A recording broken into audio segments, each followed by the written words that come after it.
You are listening to the Shot Caller Podcast with me, your host, Casey Diaz and Joe Needler. You can find us online at Casey Diaz Author on Facebook, at the Shot Caller Book on Instagram, or at the Shot Caller BK on Twitter. You can always visit us at caseydiaz.net and send an email to info@caseydiaz.net for any speaking engagements or questions you might have. Ladies and gentlemen, welcome back to the Shot Caller Podcast with your host, Casey Diaz, and I am the sidekick, White Boy Roy, a.k.a. Joel Needler, here in Tennessee. Casey, what's up, man? How you doing? Right here, man. Enjoying this California weather right now. Yeah. What's it like? It's pretty good, man. You know, it was a little hot for a couple of days, more than usual. But now we're back to normal. And did you go to the beach like everybody else? Nah, man. Nah, I don't want to show up my hot body, you know, and scare everybody away. So I stayed home and paid attention to the quarantine. But how's Tennessee, man? What are you doing? Man, it's nice here. 50s, 60s. You know, we get some rain, a few tornadoes. You know, off of the course. He said a few tornadoes. Yeah, that's like a few earthquakes over here. That's right. Yeah. The thing about an earthquake is you don't know when it's coming, so you can't really be afraid of it too much. But with a tornado, you kind of know something's happening. And the beauty of California is that, you know, you get something like a 3.8, a 4.0, whatever it is, and you don't even pay attention to it. You just kind of keep on going. You know, that was just a little bumper, and that's it. You don't even talk about it. And if you post it on Facebook, you're going to get made fun of. You know, because it's just a 4.0. We want to. Yeah, it's nothing. We want to talk about the good stuff. You know, hit me with a 7. You know, we should do a whole show on earthquakes, dude. I grew up in the 70s and 80s like you in California. Man, there were so many different ones, and you're right. It's different. Yeah. You know. One in the Bay Area was pretty bad, and LA's had a couple of really bad ones. But anyway, there's a lot of little ones in between. Yeah. But dude, I'm excited about our guest today. Why don't you go ahead and introduce him? Let's welcome him to the show. Yeah, man. We want to welcome one of our very own good friends here that I met him a long time ago when I was in the home mix. When we were kids, we got Erasmo Reyes, a.k.a. What's Happening. And what's happening? What's up, Raz, man? What you been up to, brother? I'm here, man. I'm alive and well. And for someone like me, that's truly a blessing on a day-to-day basis. Never take it for granted. You know, always looking at the glasses half full. Always optimistic of, you know, what's going to happen on a day-to-day basis because I live in LA and anything can happen in LA. That's right. Yeah. Yeah, but man, good to have you, brother. I know we've been talking about this for a minute, and you know, Raz is a busy dude, man. He's all over the place with his company and very productive company that he has out here, Reset Los Angeles. You know, we want to make sure that we mention that. That's a good. How can people get a hold of him? What does he do? Let him explain a little bit. What's going on? So Reset Los Angeles is a design build general construction firm that specializes in architecturally significant projects in the Los Angeles area. We do high-end construction, anything that's neat. You know, we develop homes also for sale, and you know, just like the word says, reset Los Angeles. You know, just paying homage to the beautiful homes in LA and bringing them back, revitalizing them, so people can have a beautiful place to live. And I've seen some of his work, man. Is top notch, brother. Like on one of those MTV Cribs type of things, man. You know, back in was that in the 80s? MTV Cribs, or was that in the 90s? I don't know, whatever it was. In the 90s. Is it 90s? All right. But that's the kind of stuff that he does, man. You know, really neat, very nice stuff. And I'm impressed, man. I'm impressed. I just dude, he needs a show on HGTV. You got to get some cameras to follow you around, man. Yeah. So you know, the whole thought with Reset Los Angeles is that growing up, I was destroying a lot of things, predominantly myself and anything really around me, growing up in the late 80s and early 90s. Los Angeles, as we know it, was uh, the murder capital of the world, and gangs were prevalent. It's uh, how I grew up, where what I would walk out of my apartment to on a day to day basis, and Yeah. now we want to be on the flip side of that and create and revitalize and That's be a awesome. productive contribution to society, if you will. I want to know, like, how was we all ended up in the same game in the whole 9 yards. How was your like growing up? What was growing up look like to you? Oh man, growing up for me, uh, I had a lot of good, more bad than good, but I did have a lot of good inside the confines of my one bedroom apartment with probably 11 people living in it. My parents and grandparents migrated from Mexico, from Jalisco, and I remember, I have vivid memories of my family members getting together and collecting money for the coyotes to pay the coyotes that brought each family member over from Mexico, and it was a lot of fun growing up in that environment. It was very poverty stricken. I obviously didn't know the difference because that's all I knew. Um, but it was very warm. My grandmother loved me. My mom loved me. My aunts loved me. I was the smallest person that lived in the apartment, so I'm sure that by default I got a lot of attention. You're the smallest. You look like a pretty big guy. Yeah, it wasn't always the case, but yeah. So I grew up in Van Nuys, California, which is adjacent to Sherman Oaks, Encino, and those areas. So I grew up in a very high density area that was gang infested. There was a lot of drugs. There was a lot of drugs at a very high level there. So all those things were very accessible to me at a very very young age. Everybody knew where you could get what, and that was part of the culture because no one had any real education. My parents both they worked, two jobs, so I was pretty much left to the streets, and I grew up on the streets. And the only real way my mom could monitor me was a phone call right around at 6 p.m. I just had to make sure I was there for that one phone call. And after that, I knew that I could be out in the street till about 11 p.m. at night when she got home from her second job. Uh, I remember when I grew up on Delano Street, and I remember at that particular moment in my life, on my dad's side of the family, my dad didn't grow up in the home with us. At no point did I ever live with my dad.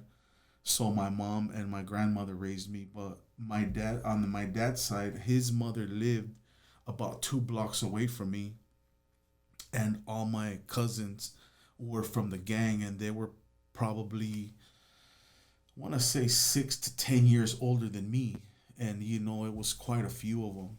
So there was already I kind of already had a way in. My family already had a name in the neighborhood, and uh, but I grew up more on the Mexican side, if you will, more primitive, more hardworking, more. It wasn't like I never thought I would become a gang member because that just wasn't in the cards for my family. But there was nothing else really. My parents didn't have any education. They had no real way of parenting me, and there was no supervision. So I was left to that lifestyle. I remember one of the vivid memories of my childhood. I'm talking about like 5 6 years old, is my grandmother telling me to go get the laundry from the dryer downstairs in a community laundry room. And my older homies would occupy the laundry room to slam heroin, and sniff paint was very popular in that era, in the late 70s and early 90s. And like, I was never afraid of that. That was part of my norm. It was like, kind of like, hey, excuse me, let me like get my clothes. And I knew what they were doing. I probably didn't fully understand it at the time, but it was just kind of matter of fact, like, excuse me, let me get my laundry, and get back to doing what you're doing. And that's like a very vivid memory to me in my mind. And I say that to say that I wasn't like a big drug user because of that. In my mind, I knew that that's what I didn't want to be. Yeah. And that's was the very early impressions left in my memory banks. uh then it was just elementary. I grew up in a dysfunctional home, in the sense that my mom had many relationships. uh I don't know what to attribute that to, but that was a fact. She had many relationships, and one of her first relationships was a very good relationship with a very hardworking individual. He worked for an aerospace company. He also migrated from Mexico, and we moved to Highland Park. And I remember that they bought their first home in Highland Park, which was very, very commendable for a Mexican American family. It was not an easy feat by any means. Not only did they buy their first home, but they bought a triplex where they had some passive income coming in. And like, this is unheard of for people of my culture right now. But we're now talking back to the very early 80s. And I went to school in Highland Park, first and second grade. But my mom was always like, just very a very like controversial person, very like verbally abusive to her mates. And he just wasn't having it. So that marriage was dissolved. We came back to Van Nuys, where we previously grew up. And there was other relationships and these relationships formed who I am, because I remember that I got a lot of good from Salvador. He was a hardworking, industrious man. He was humble. He taught me a lot of good things. Second relationship, I was taught how to burglarize, how to break into RVs at theme parks. And that was like kind of the norm. Hey, we're gonna take you to Magic Mountain, but let's slide in this RV and see what's in it. I remember the first RV that I broke into. I found a gun, some jewelry, some money, and because I was small at the time, I could easily get in through windows and whatnot. And that was also a vivid memory that I have in my mind as a child. Then there was another relationship that was more of a long term relationship for my mom, and this guy was like super abusive to her, like physically. He would, like, I mean, beat her down. I mean, the dude was a boxer, and he grew up in my neighborhood. He was pretty revered by a lot of older people in my neighborhood. Like, he was known for, like, putting the beat down on you.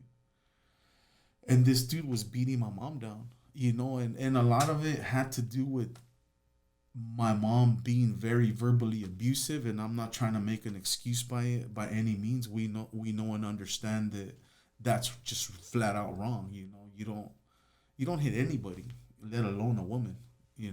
for any reason. But that was like my reality, and I lived in. As I'm recollecting this, there was like a fear for my mom all the time. I had this fear, and uh, fast forward a little bit, I began selling flowers off of the 101 freeway. I was always a hustler. I sold flowers off of the 101 freeway, off of Woodman, Coldwater, Laurel Canyon, and all up and down Mulholland, on Beverly Glen, Benedict Canyon, Coldwater Canyon. That was like fourth, fifth, and sixth grade. That's how I made my money, and it was also a way for me to get out of the home, because I didn't want to be home, because there was always problems in the home. So that helped me uh, open up my mind to not only geography, but through different social statuses. Like, I got to see very wealthy men would stop by, and they would buy flowers from me. But like, thinking back, I would have had people like just give me $100 bills, and it was like, I understand it now. Like, they just respected the hustle. It wasn't maybe that they even needed the flowers, but that was that time. And that's powerful, man. The thing that gets me is, you mentioned fourth, fifth, and sixth grade. That's junior high already. That's like, for the regular kid that has grown up in a good neighborhood, a functional family. That's, I have a kid in junior high. Well, they call it middle school now. But, he hasn't had to do that. And I think that, those as you don't want to ever think about some little kid having to do that. But that's just how, that was the hustle. Whatever you found to do, you did it. And the incredible thing to me is that people that understand hard work, when they see hard work from a kid or from anybody, it's respected. Whether you're flipping burgers, whether you're cleaning a toilet in a company, as we understand it now, as believers, as adults, a job is a job. Absolutely, it's a respected thing, and we'll get into the whole gang, life and all that stuff. But it really grabs me that all this time, hard work will always be respected. Ethics will always be respected by working class people. The ones that are being, clowns out there, and we got in the mix of all that at some point, and we got into the illegal stuff, and the illegal stuff really doesn't work. It really doesn't. We found that out a little bit late in life, but hard work, man. That's And when I hear your story, man, and you're out there as a kid, I remember, I share about in the book. For me, it was picking up cans with my grandma and dumpster diving. But you, as a kid, I didn't see it, and I know you didn't see it as like, wow, man, I have to do this. You saw it as work, and that's the same thing that I saw it. I remember going by MacArthur Park and going to this place on the corner called El Piojito. That was the spot, man. That was like the first swap meet in LA that this is before the Slauson swap meet. Yeah. Way before that.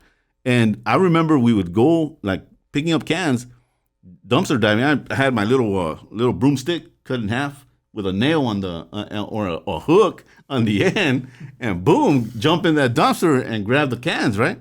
And we recycled them. And our trip with my grandma was going into the Piojito and then getting a little toy or a little thing. And you knew that you earned that. Like, I worked for this. Like I woke up in the morning and got my hustle on, and I got to earn this little tape recorder, whatever it was, back in the days. But that, man, brother, that's some heavy duty stuff, and work pays off. Period. I always had a problem, and I think you have the same thing, or outlook rather, of dudes that get out and can't see themselves washing the dishes, can't see themselves at a burger joint flipping the hamburgers because they've been in places. That to me, like, I don't have time for that. If I can just interrupt real quick, sorry, man. Raz, I so appreciate your heart. It's obvious that you're a grown man now and you have perspective looking back on how hard that was. And I just, this word perspective has come to mind, that you've been through the valley and you're coming out on the other side and going, thank you, Lord. How did I make it through all that? And I just appreciate you sharing that. I think it's going to mean a lot, Absolutely, to our listeners. And what was like before we even get to the whole gang culture and all that, there had to be happy times too. Like there had to be things that, like, moments that you could remember and go, you know what, that was a good moment. Like, and I know that they were probably far apart from each other because that's how we grew up. But could you remember something, that a moment or two where, man, that was a happy moment, man? Like, this was really cool. I think those moments for me, the community that we had with all my childhood friends that sold flowers, it was always good. Like, there was like a lot of innocence in us at that time. Like, we knew, we were making like $12 to $17 a day, which for us was a lot of money. Like, to have the liberty to go to McDonald's or any little fast food restaurant was like, wow, I can do this. I could go and get a number one, or what have you, because that was like non-existent growing up in our home. My mom, she just made enough money to provide, really, to pay the rent and to provide, like minimal essentials. But those were great moments. And what, as I was getting emotional, and it was, they're like good emotions. Yeah. They're like, I remember those were the first times I ever saw a Jaguar, a Ferrari, the first time I ever saw a Rolex watch. And like, I have these impressions in my mind that they're vivid. They're vivid, like very well dressed gentlemen that would just come by and smile at me. And like, I understand it now that, like, they just respected the hustle, like, or maybe they could identify with it in some way, shape, or form. I don't know, but those were happy moments for me. They really were, and some of those guys are still friends with me today. Some of them, most of them, are business owners today. Wow. I would say at least 4 that I know that I still keep in contact to date are very, very successful business owners to date. They're good people to date. That was like my adolescence, if you will. I went when I was in elementary, fourth, fifth, and sixth grade. It was elementary. It wasn't middle school back then. I went to Chandler Elementary, which was on the other side of the tracks, if you will. It was like a pretty affluent school, in the sense it was a public school, but it was where the kids from Sherman Oaks went to school.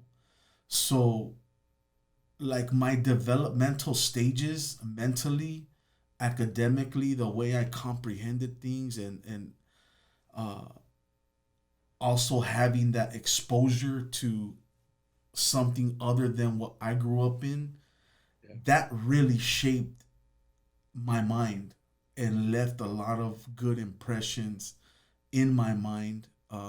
It obviously, from an academic standpoint, it helps you to comprehend things a lot faster than the average person that is growing up in your geography. So all those characteristics make you an effective leader, if you will, where you're kind of in the decision making of, like, hey, check it out. This is what we're going to do, and this is how we're going to do it. And by default, everyone's kind of following you. Unfortunately, for bad in this particular era of my life, but as I think back, I know that these moments defined me, defined me. They developed my mind, Yeah. and I'm a big proponent of reading, a big proponent of learning, and just I've had to do it all on my own. It's not like uh, from a formal institution, if you will. It's really just me saying, like, man, you know what? I want to be able to talk to anybody on any level at any given time. I don't want to be embarrassed if I'm talking to a lawyer or a doctor or whomever. Like, I just want to have the confidence to be able to just sit there and conversate with them about anything. So that was kind of like my driving force in my later years when I started going to prison, that I didn't want to be the same person that I came in. At what point, like, you shared about the laundromat, the community laundromat. You go out there and you're getting the clothes and stuff from the dryer, and obviously you know that, or you don't know about whether they're gang members themselves or not. Because I think at that age, I remember the first gang member that I ever bumped into. I was, I think, at fourth grade or third grade. I wasn't paying attention to that. I think when you live in an environment like that, um, at that age, you're really not paying attention until later on. So what was that later on to you, where you start seeing and understanding? Well, I live in a gang culture here, and what was it that kind of like attracted you to joining? How did that look? I think that I understood that at a very young age. I was aware of my surroundings. I mean, I lived in the epicenter of my gang. Like, where I grew up, that particular street and the neighborhood that I grew up in, it has a pretty large geography. But the epicenter was where I lived. So, I mean, the walls were written. Uh, I was very well aware that they were gang members, that I lived in a gang culture. As I stated before, all my first cousins, they were all from the gang.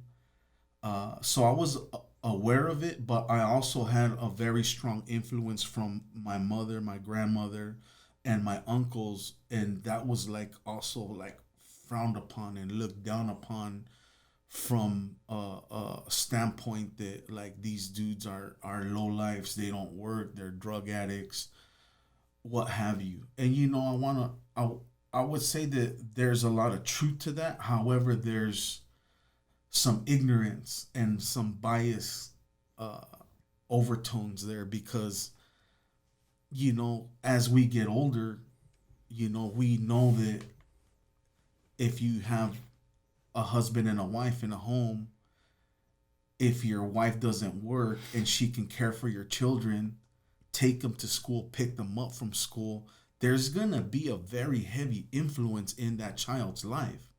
If there's structure, if God is in place, it's very, very different. It's like night and day.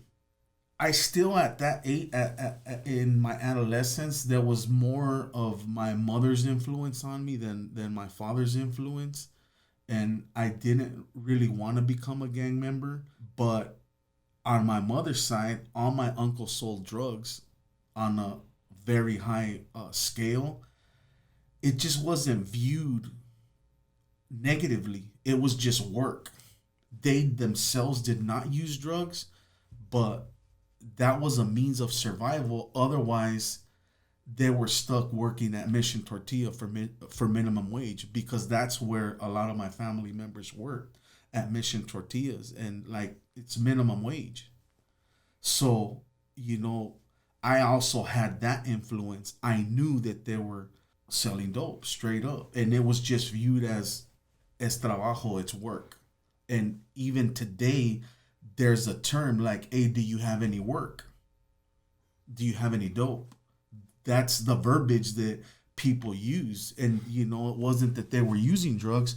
I later in my adult life was in prison with my uncle that got busted with several kilos of cocaine. My grandmother used to come with my mom, and they would visit us on the same yard in prison, ironically. uh, so there was like a just a very negative upbringing, even though I don't think that they viewed it that way, and they didn't know that it was that. But fact of the matter, it really was, because that made me want to sell dope. I saw that they had a lot of money, you know, and it was just very easy for me as I got a little older. I knew who was selling dope. I knew that someone could go and give me a couple of ounces of weed, and I could flip them and make money. I could buy me some Nikes, some Levi's. I could go to the Sherman Oaks Fashion Center and spend, you know, $200-300 on clothes, and it was nothing to think about. You know, where like I was making more money than my parents at like 15, 16 years old, without question. So that was also part of an element of my upbringing. It wasn't like the driving force of my life, but it was, ironically, I was the guy that always had a job. I always held a job, like a real a real real job, job. And not a holly, a real job. and these jobs were like in predominantly affluent areas. So I always had like the best of both worlds, where I worked with people that were like functioning at a high level of upper management in their respective positions.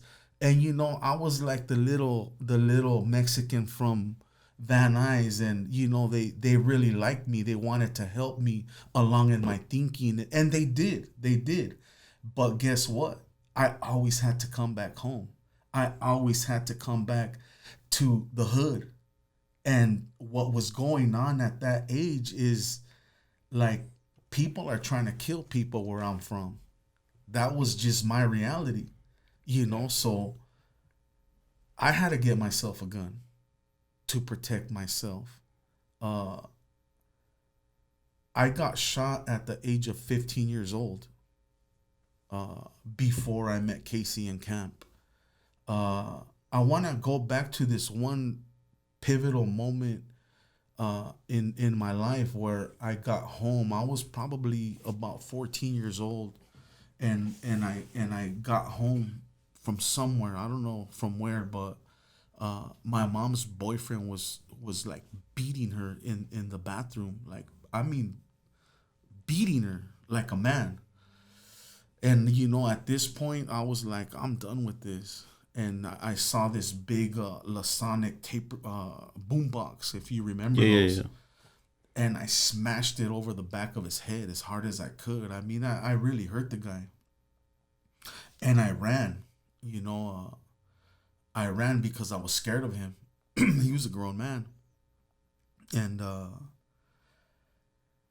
I never really went back home after that, because I was fearful. Uh, but I did land up going home. He kind of got over it. He always had guns in the home. And prior to me getting shot, he had a 9 millimeter, a small 9 millimeter, Browning 9 millimeter. And I took it. I took it from the drawer. And I took it with the intention of never giving it back to him. And so he told my mom, hey, Erasmo took my gun. I don't know what the conversation was, but my mom came and she hit me up. She's like, hey, what's up with that gun? When she hit me up about it, I bypassed him. I bypassed my mom and went to him. And I remember telling him, if you ever hit my mom again, I will kill you. And that was in response to where's my gun? And really saying, you're not getting the gun back. Yeah. In fact, if you hit my mom again, I'll kill you with your own gun. Straight up.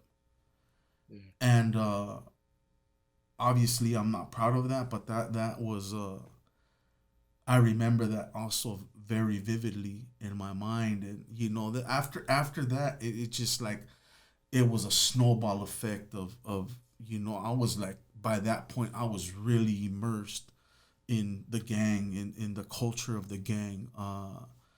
Everybody that was like 4, 5, 6, 7 years older than me really embraced me, because I was really doing a lot of things in the neighborhood. And the small group of individuals that I associated with, we later adopted a name for our little group that was comprised of different little factions within my neighborhood, and it was SEAL Team 6. We were known as SEAL Team 6.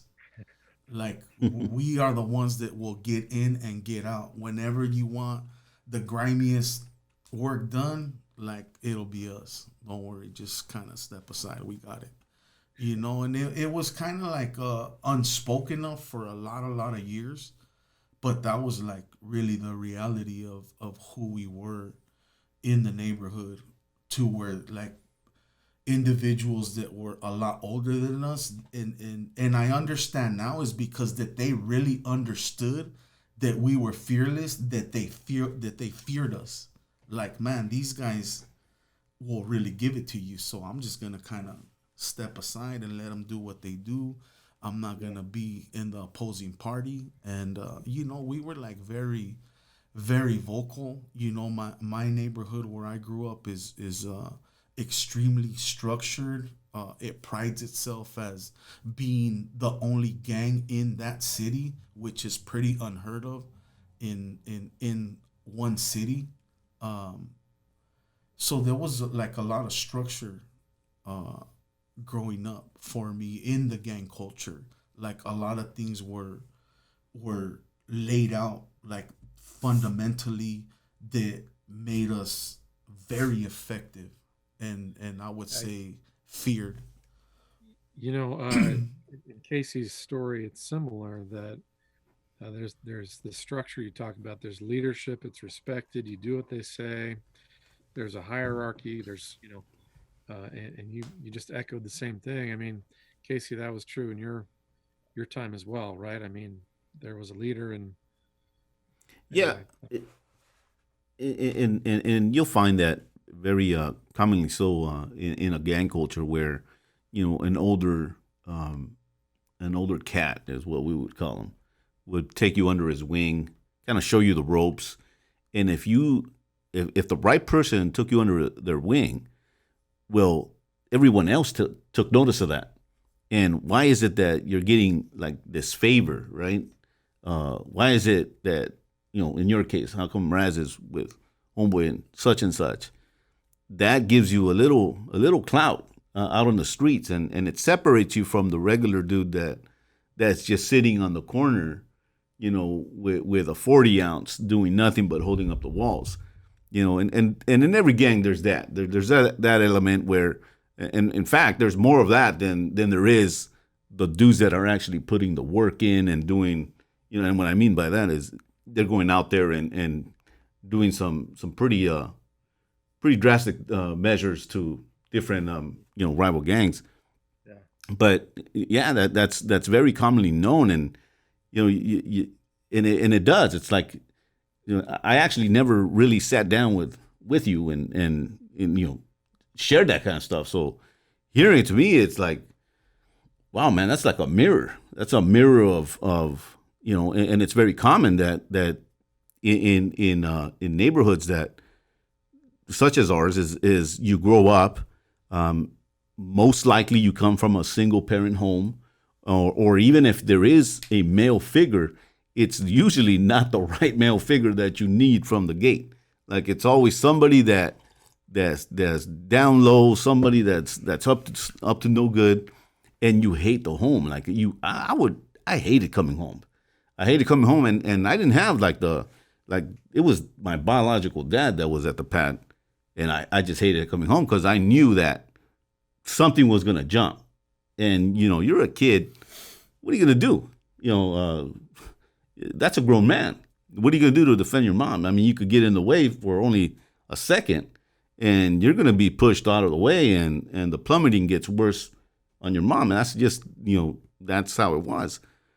But so now you're in the neighborhood, you're in the gang, and so you start, what, 14, 15 years old then when you walk into it, or is it right before that? I've never been jumped into my neighborhood, which is not common for gang culture in Los Angeles. Anytime I've ever told my story is like I was always from Van Nuys. That's unusual. But by default, Yeah. that was always, and it's a pretty known fact that I have never been jumped in, legitimately, if you will, Yeah. to the gang. But I was writing BBNs as early as 12 years old, 13 years old, as I remember when I stole flowers. I used to write on walls in very affluent neighborhoods, so much so that I once wrote in a judge's neighborhood, and they came looking for me. So towards the tail end in sixth grade, I was Already in. I was already in. I was already. I would take my backpack full of spray cans and I would write on walls. I used to love to write on walls. There was this euphoric feeling of people knowing your name, that notoriety that you would write in like the craziest places where pretty much you would get caught. It was always the risk factor that drove up the adrenaline. I was sought after for writing in that judge's neighborhood, and I got like this crazy amount of community service at something called the JAWS program. The JAWS program. Juvenile Authority Work, Alternative Work Services was the acronym for that. I had totally forgot about the JAWS program, bro. That was a real thing. That was horrendous. You got familiar Saturday in the mornings, right? Early in the morning. You had to be there at 7, I believe. Yep. So you're out of the pad like around 6, and they would always send you far for this JAWS program. And that was basically, picking up trash from the a community, or painting over graffiti, whatever the cause was. But it was early I forgot about the JAWS program, bro. My mom would take me early in the morning. Like life was moving very, very fast for me at this time. Like I lived this double life, as I got a little bit older. Man, it's just crazy thinking back, everything that we were doing at the time. Really just to survive and to live, and there was a lot of good memories, though. Ironically, there was a lot of good memories. Like I had some good times, but the consequences overshadowed everything. I landed up getting shot at the age of 15. I almost died. They removed my kidney, which is a problem at this particular moment in my life. It's a problem, but those were like the consequences of me having a girlfriend in one of my rival gangs' neighborhood. And I remember that shortly after that, I went to North Hollywood High School, and I remember getting an altercation there and getting kicked out. I got arrested, and I went to camp. I got sent to camp for kicking some guy in his nose, and really it was more out of fear than anything because my abdomen was open.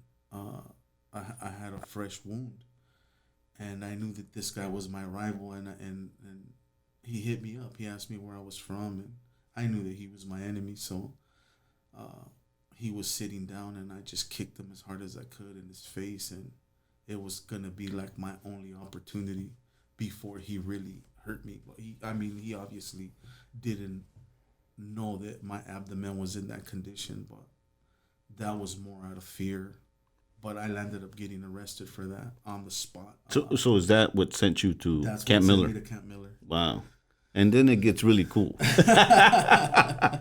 Then it gets really cool because that's where me and you meet. Yeah, That's where absolutely. that's where me and Raz meet. We're in Camp Miller and in the hills of Malibu, of out of places, right? Yeah. And Raz rolled in, and it was juvenile detention centers, or the halls. We used to call them the halls or juvie. It for every young gang member. Somebody asked us earlier, how was that like? As a juvenile, how was that? How was being in jail in juvenile hall? How was that like? And I think all of us would be able to respond in the same manner. It was fun.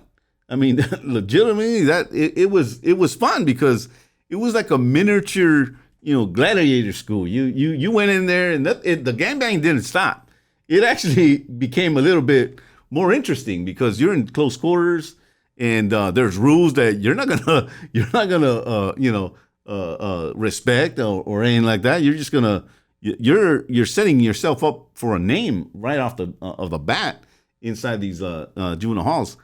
So we meet, and it becomes really interesting because Raz here ends up becoming a really good friend of one of my own homeboys, and they ended up hanging out, and I think that's how me and you ended up talking and kicking it. We both worked in the laundry room. I remember that. I don't know if you remember. I ended up working next door at the laundry room there as well. And you gave me an oldies tape. I don't know if you remember that, but you gave me an oldies tape. And I don't even know how you got that oldies tape, but you gave me an oldie tape. And so when I went to work next door, I'd had that tape. But how was that experience for you? Like, here's your first stench at doing time. I had already been in and out of juvenile hall. Like periodically, I was in juvenile hall. Silmar, predominantly Silmar. I remember I would call my mom and tell her I'm arrested, and she would ask me, what did you do this time? Yeah, and the answer was always the same: nothing. I didn't do it. Nothing. And she had this little smart remark in Spanish, like, "Oh yeah, you never do nothing. Of course, you're there for nothing." Anyhow, so this time I get sent to camp. Not for a long time.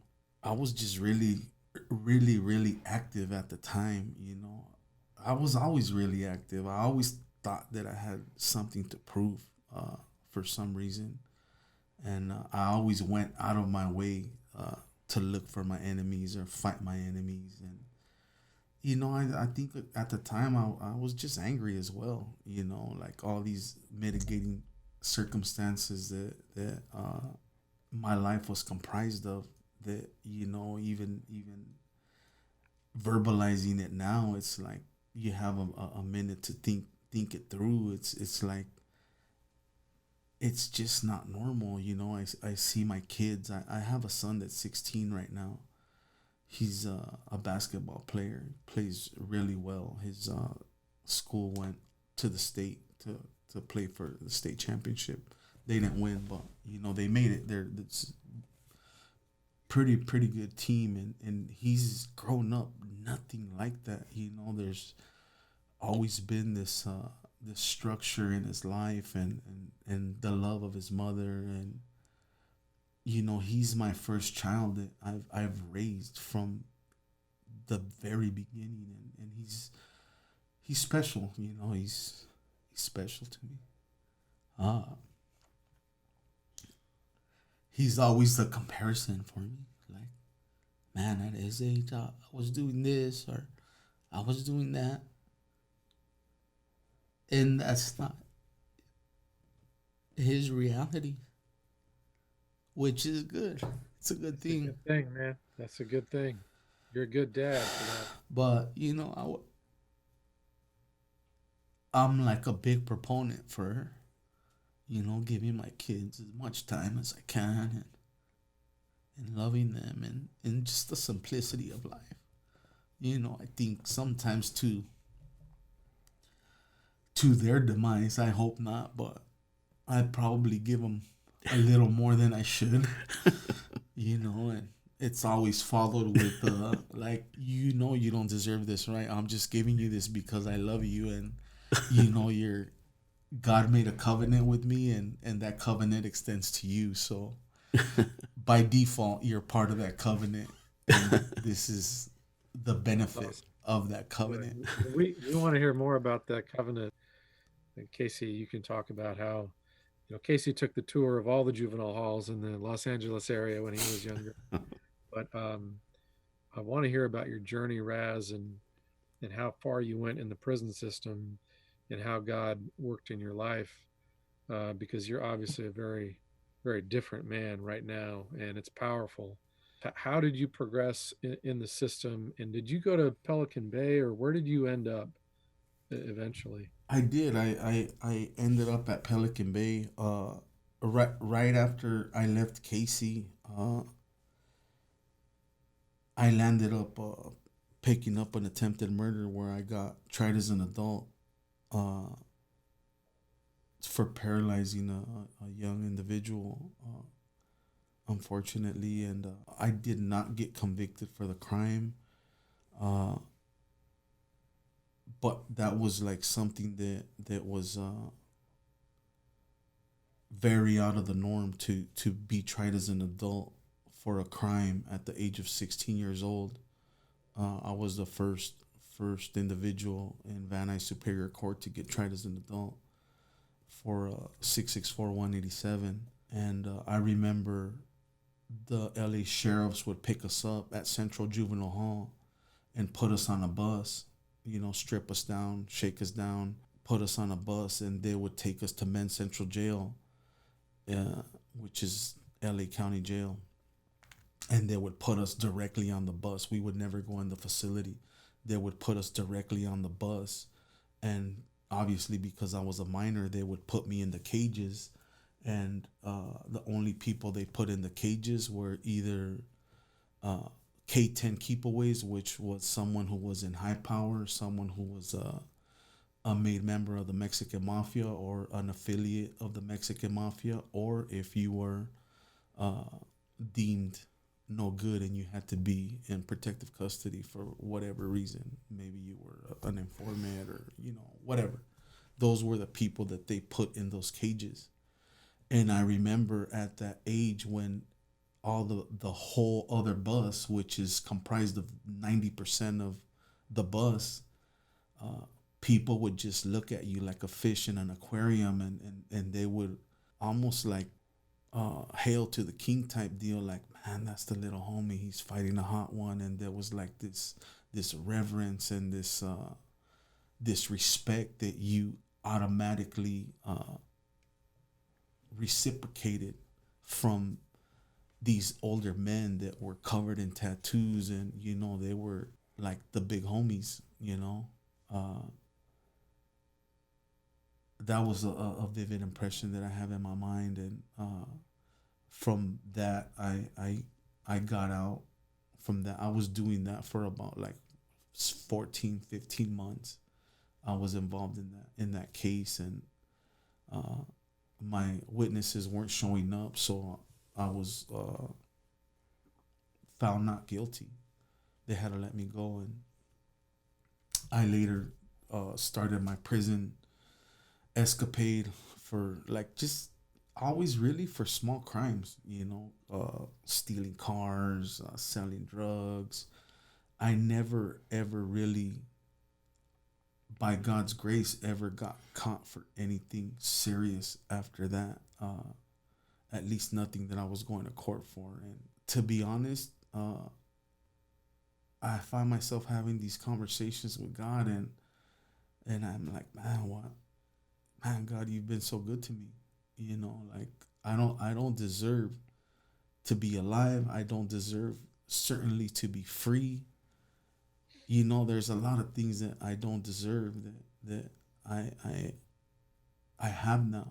And we, unfortunately, in society, we measure success by money and possessions, and those are all good things.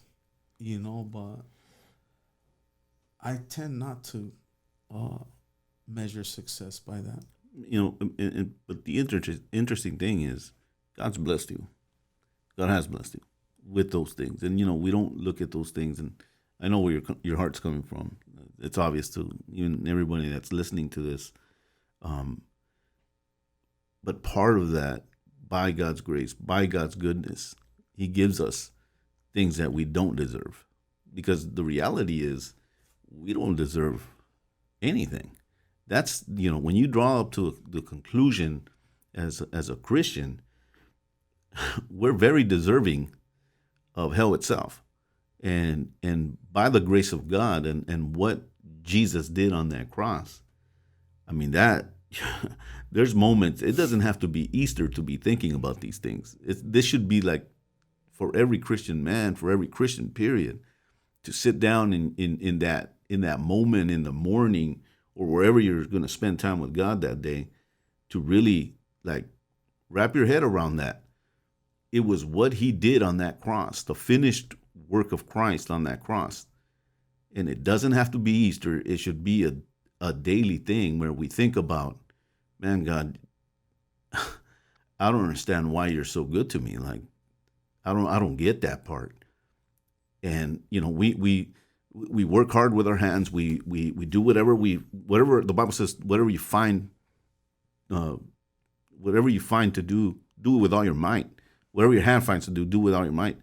And that's the mentality of I think many of the guys that do time, they get that in their heart, and they come out here, and if you're truly born again, and it's not some jailhouse religion, you really have a relationship with Jesus. You understand that very clearly, and that's one of the things that happens. God does bless your life. I mean, I look at your I look at your life, dude, and I see like God's hand on your life, in your family. He has this Instagram, and I follow it, and I see it, man. I see the devotion that you have with your kids. I see one of my favorite ones, and I'll tell you here while we're on the podcast. I look forward to when I see you walking with your little boy, with Joshua. Is that correct? Yeah. And his little dog. He has a little dog. Ajax. Ajax, that's his name? Ajax the Great. Ajax the Great. And they walk, bro. Like they walk down the street and around their neighborhood or wherever that is. I'm assuming it's around your neighborhood. And when I look at footage of that right there, for people like us, that right there is the blessing of God. Because we didn't live that. We didn't have that. Quick, if we wanted to find Raz on Instagram, what's your handle on Instagram? I have two Instagram accounts. One is a personal Instagram account. They're both public. I have nothing to hide. One is Raz Contractor, and that will display my life as it is, both work and family, and whatever I'm doing on any given day. I tend to document it. Just and really, I am who I am in Christ. I'm not ashamed of it. I'm many things. I'm not afraid of who I used to be because I'm redeemed. I have a lot of impressions of who I used to be. Obviously, like the rappers say, I'm from the gutter. You know, I'm literally from the gutter. You know, and I've overcome that in Christ. You know, I'm not ashamed to say that in any way, shape, or form.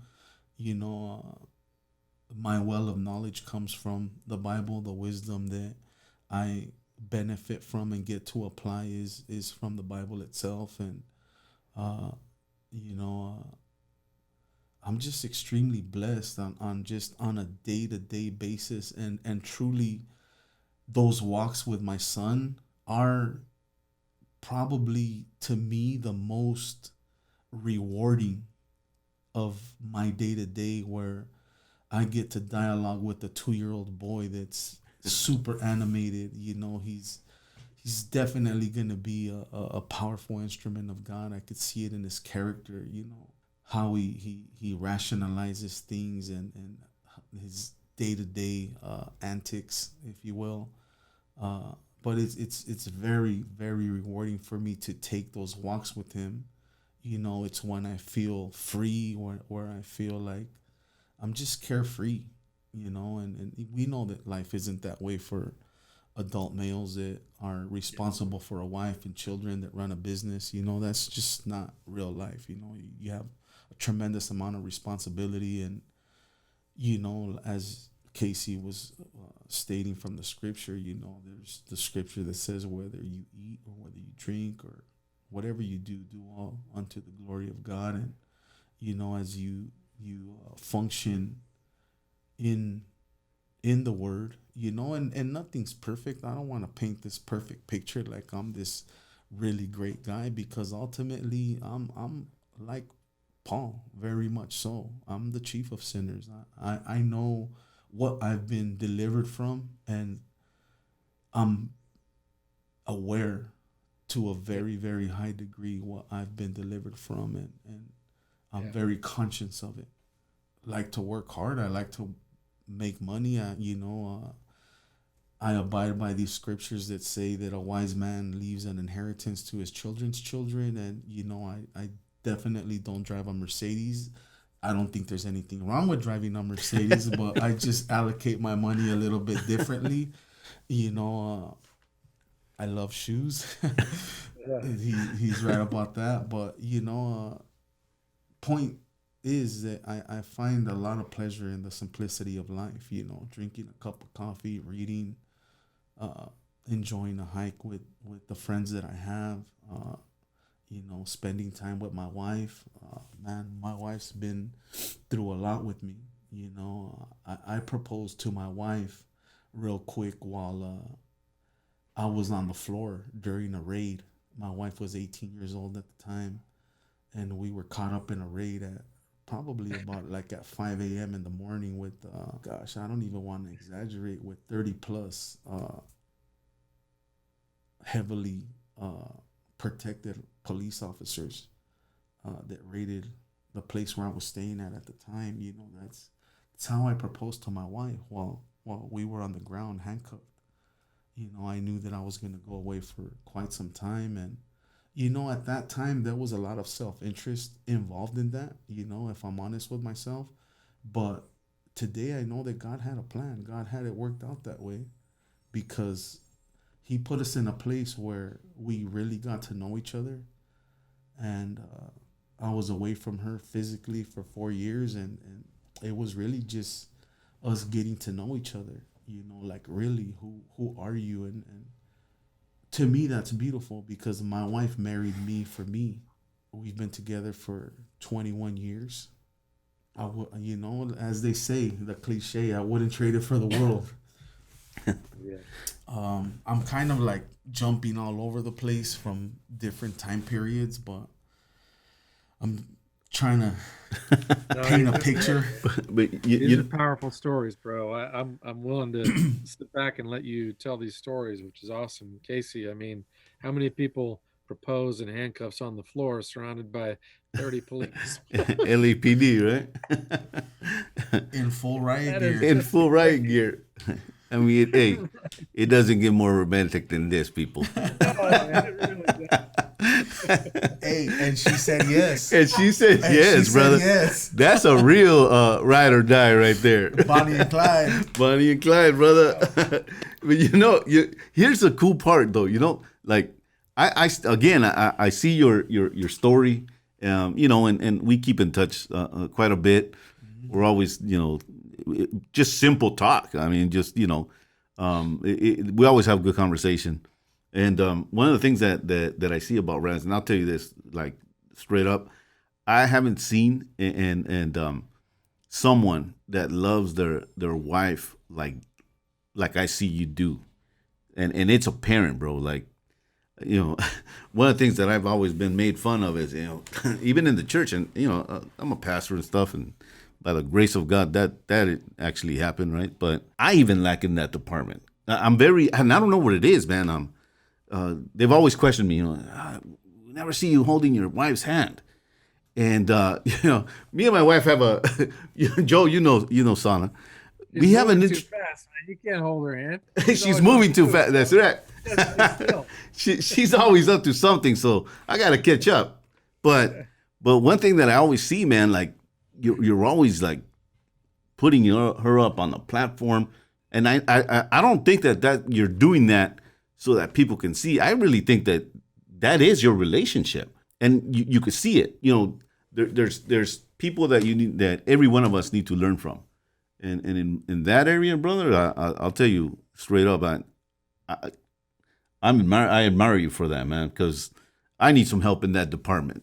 I really do, man. We've been married about the same time. The 21 years, going on 21 years on July 3rd. I joke about it because I paroled on July 3rd, and I got married on July 3rd. So I got locked up all over again on the same date, people. But no. But it's you look at people, certain friends of yours or colleagues or people that you work with on a day-to-day basis, and I look at people and I try to learn from them. Whether it's what not to do or what to do. And in Raz's case, I look at how you really, man, dude, you always have something good to say about your wife. You always have something encouraging, and she's not on social media like I don't think like as much as you are, no. But dude, that's very admirable, brother, and I think you're doing a phenomenal job in as a husband, and like you said, we're not here to paint a pretty picture, because if you've been married, that there's no such thing as a perfect marriage. That just doesn't exist. But there is such a thing as a great marriage, and that's a marriage that's being worked on from both ends, and you're both putting 100%, in it. You're faithful to the Lord, and I just see your life, bro, like. You're a product of what Christ can do in the heart of a man. And it doesn't matter how checkered that past was. It doesn't matter what you did in the past at all. It's what Christ has done, 2,000 years ago. And then you grab that and you live by it. And, it could get messy here and there. And we fumble. There's flags on the field, flags on the play here and there. But at the end of the night, you're able to go to bed with your wife, and you have to give account to the Lord. Like when He says, "Don't go to your bed angry," you gotta like really not go to bed with your wife angry, and squash whatever it is that got in the way in that day, and go to sleep in peace and in forgiveness and in prayer. Look, I think that like the perception of pastors or Christian men is that they always read to their wives early in the morning, that they always, hey, they're the first ones that get up and you have their coffee ready for them, and the Bible is open, and hey, we're gonna have a little Bible study before we start off our day. Not in the Diaz household. That's just in the Diaz household. It's a lot of work, like, and I remember just not too long ago where I got called out by my wife, and she said, this is what I miss. there was a time where you were doing this. There was a time where you were being that priest of the household, and you're not right now. Man, those are some heavy words, man. that you have to make a choice. Like, dude, you could be a knucklehead and go, nah, you got it all mixed up, or you could go, I need to change in this area, and I'm getting better at it. I'm getting better at, and in anything. It's a progression. It's a progression. You got to put the work in. It doesn't just happen. And I'm grateful for my wife. I don't say it as much, and we joke around so much that I think sometimes I forget that I do need to tell her how much I appreciate her, how much, and not just on a podcast, but like in person, tell her how much I appreciate her and all that. But man, looking at your story, and now you made it out of the joint.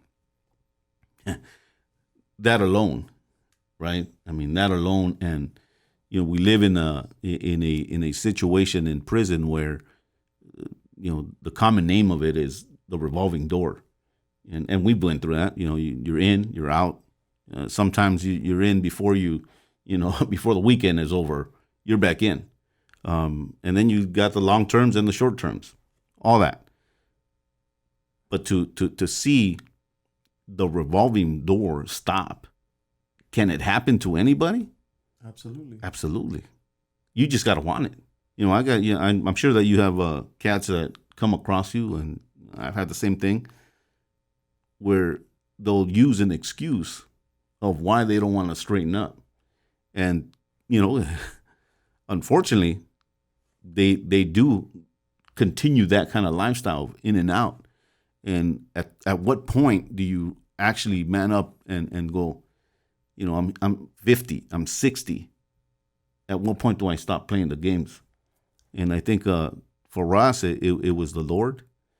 Absolutely, it was Him that put the brakes on us, and the conviction came upon us that the only way to change that is I need to want that change. And I need to put structure in my life. I need to find a church. I need to find men of like-minded faith to help me, that'll not be afraid to call me out on my mistakes, on my downfalls. I think we need that. Like in churches, we need that. And as men, we need each other, like to hold each other accountable and to ask the tough questions, right? I mean, the worst thing that you could have in life is yes friends. Friends that just, they'll go along with your mistakes. It's all good, it's all good. Don't worry about that. That's a small thing. But it's a habitual sin in our life, whatever that is. And if you have nothing but yes friends, well, you need to change that friend circle, because you need to get some individuals, some fellas that'll say, hey man, I want to pray for you on this thing. This is something that I see, and we shouldn't take offense of it. We should go, all right, well, let's join in prayer and let's do this. I'm proud of you, brother, man. Like on the reels, like to see your life, and I've known you for a long time. And it's cool how we even met out here, because I hadn't seen you in the joint or and we were in pretty much at the same time. You ended up doing a lot more time than I did. But we ran into my brother, and Raz happened to be the guy that my brother hired to his construction company to hire to do some work on his first townhome that he had bought. And Raz is sharing his story, and why don't you tell us about that? I mean, I get a call from a gentleman and his wife to go assess this townhouse, and they want to do some work. We agree, we're doing it. In the interim, he starts telling me that he's a Christian, and I was like, oh, that's cool. I'm typically not going around telling people that I'm a Christian. It's more, I think in my older age, I think people should see it. It should transmit in one way or another. I'm not by any means religious. Uh, I don't try to lord things over people, if you will. I think that we're all at different stages in our walk, and the Holy Spirit knows me just as much as He knows you, and if He wants to tell you something, He's gonna get a hold of you one way or another. Obviously, if you're doing something in front of me and I know you're a Christian, I'll tactfully say something about it, in love. Uh, Nonetheless, I was doing the work at Casey's brother's house, and he starts telling me that he has a brother that went through a similar upbringing as me, and that he's from a particular gang in Los Angeles, and me being the gang guru that I am, based on my on my prison stints, I was naturally curious, like, oh yeah, where's your brother from? And he tells me he's from Rockwood, and I'm like, yeah, I know some people from Rockwood. He's who do you know? And Casey's always the first name that comes to my mind when I know a number of people from Rockwood, but Casey always stands out. So I said, yeah, I know Casey from Rockwood. He's like, what? That's my brother. I'm like, really? So now I'm like, oh, what's up? What's up with your brother? He tells me what he's up to. I don't remember if he called him that in that instant, but somehow he connected us, and I went to go see him. Ironically, his shop is in my old neighborhood. Uh, and I went to go visit him, and we reunited. I don't know if he knew I was a Christian or not at that time, but it was good. He was one of those people that is pleasurable to reconnect with, and I saw what he was doing, and there was a sense of progress in his life. He was married. He had some children similar to my life. We're coming from the same background, and that's how we reconnected through that job with his brother, and full circle. That was quite a long time ago. It had to be at least 12 to 14 years, something like that. Yeah. But yeah, that's how we had an opportunity to reconnect, and we know that God works all things for the good of those who love Him, and right. We're here at the Shot Caller Podcast, able to give God some glory through our life. I don't share my story too often with people because it's a really grimy story. There's a lot of darkness to it. I've never been in prison for a long period of time, in comparison to some of my counterparts.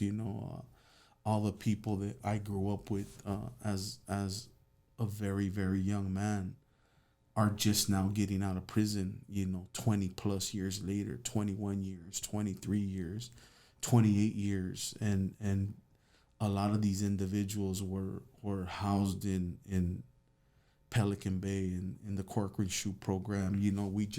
We grew up in this era where the gang culture was prevalent. It was a very, very influential upon our life, in terms of if you were at the top of the food chain in your respective geography or gang, you kind of pursued the same things in prison, and sometimes you don't pursue them. Sometimes it's again it's your environment. You're in an environment where things are happening, and you talk about structured prison for Mexicans in California is very, very structured, especially if you're going to these upper level prisons. At that time, I don't know what prison is like today. It's declined drastically, but at that time it was it was the same thing. It was like, how can I get to the top? How can I be around the movers and shakers of the California prison system? And you know I landed up going to Corcoran State Prison, and this was on a violation. I got shot at and got violated for gang activity, for getting shot at. I was quote unquote the victim. I wouldn't deem myself a victim by any means, because that was the lifestyle that I was living in. Any given day you could get shot at. That was just a day in a life. Like, you duck, you make sure you didn't get hit, no one in your car got hit, and you move on about your business. You might have to cover up some bullet holes or not. That was life in the hood.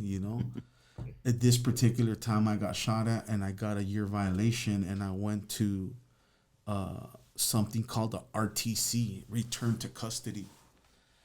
But it just so happened that RTC was getting converted to a level 4 facility, which is the highest. It's like a super maximum security prison, and they had these buses.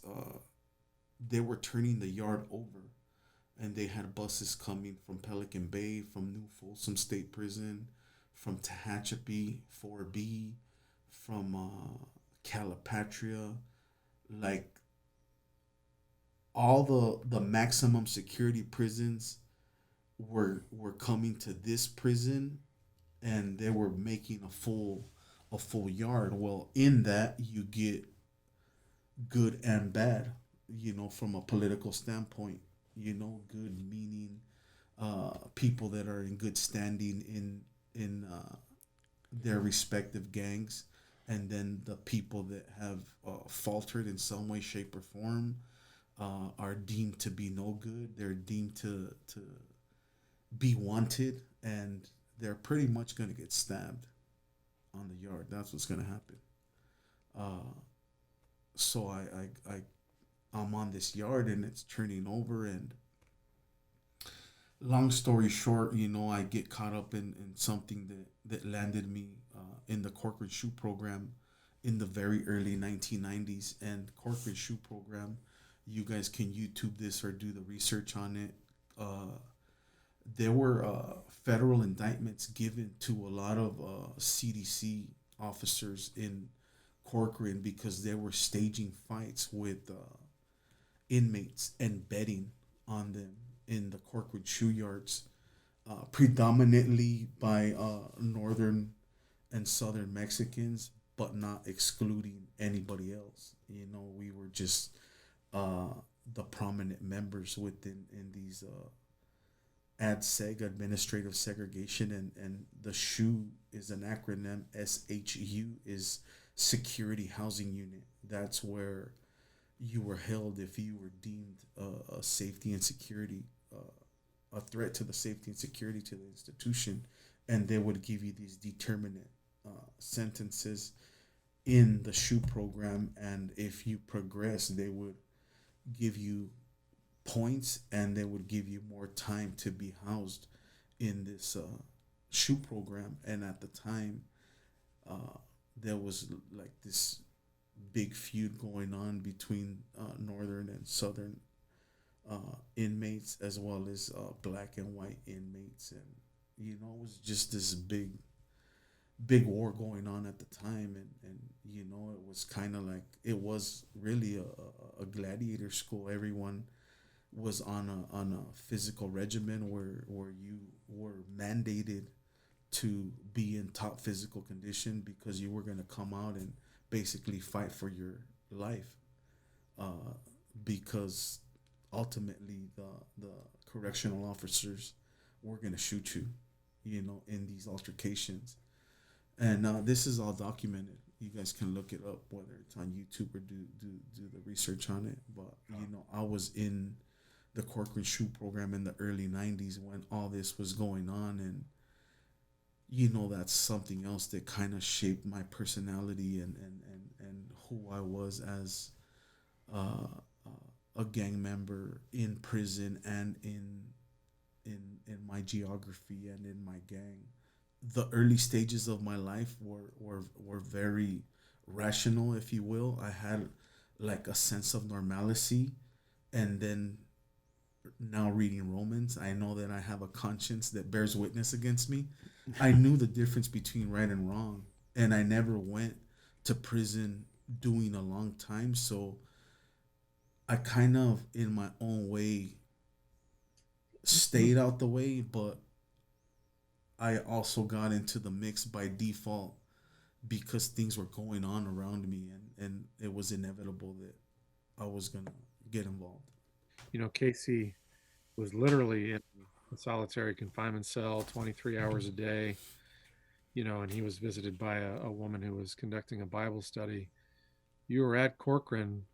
Did you have a roommate, or were you in solitary confinement? I mean, and maybe you had both at certain points in your time, but I think my real question is, if you were in solitary, what was it like for you mentally to be, enclosed for that long during the day?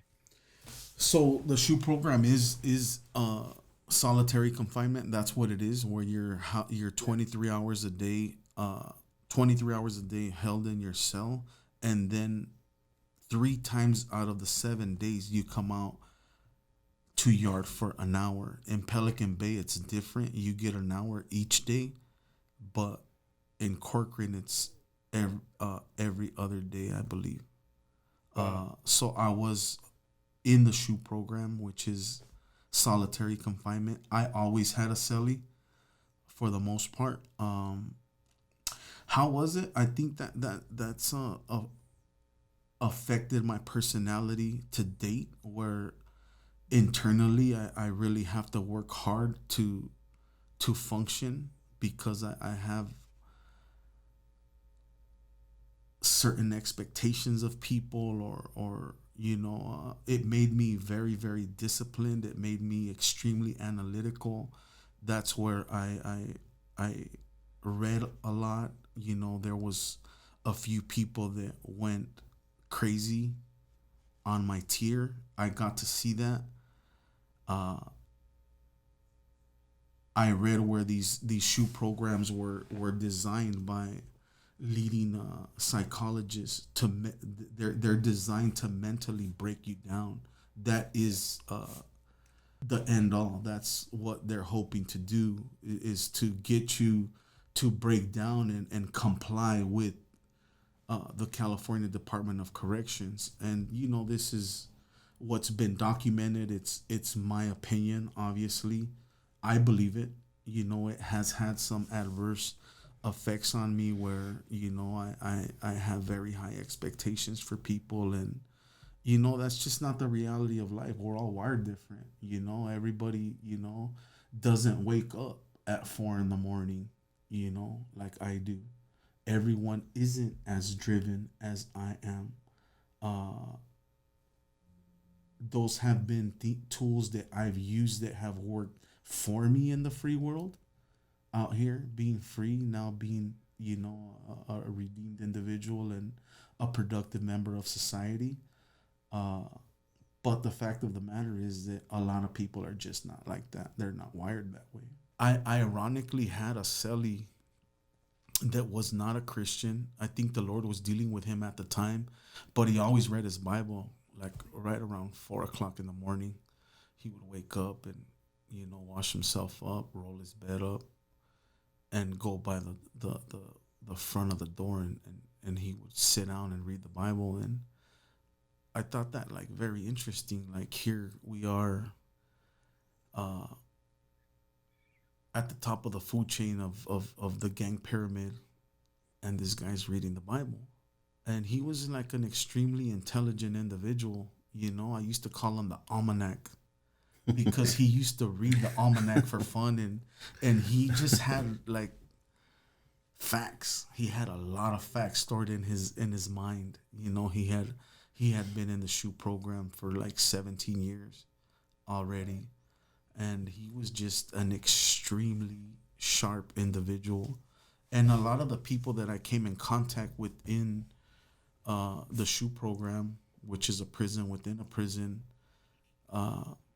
were very, very sharp individuals. You have nothing else. You better learn to love books. And like for myself, I stopped going to school in right around seventh grade. I would go to school, but just physically whenever I wanted to, but I wasn't doing any schoolwork. I could care less what the teacher was teaching. I wasn't there to learn. I was just there for whatever reason. It was not to learn. Yeah. But so I had already turned that switch off like in seventh grade.